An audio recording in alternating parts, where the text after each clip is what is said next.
Assalamualaikum everyone. Today I'm going to talk about the greenhouse effect and how it affects Bangladesh. Bangladesh is a low-lying country and many people live near the coast. Because of this, our country is at a high risk of climate change.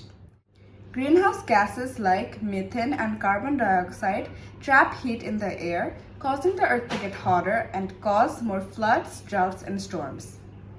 These damage our farms, roads, and lands. As ice melts from the mountains, the sea level rises and salt water mixes with fresh water. Mosquitoes spread diseases like malaria and dengue. To fix this, we need to clean energy like solar and wind and reduce pollution. We need support from other countries as well and raise public awareness. In short, the greenhouse effect is a serious problem, but if we all work together, we can protect our country and future. This is my greenhouse project, and basically it traps heat and gases from the sun but prevents some of the sunlight from escaping back into the space, keeping the planet warm enough to support life.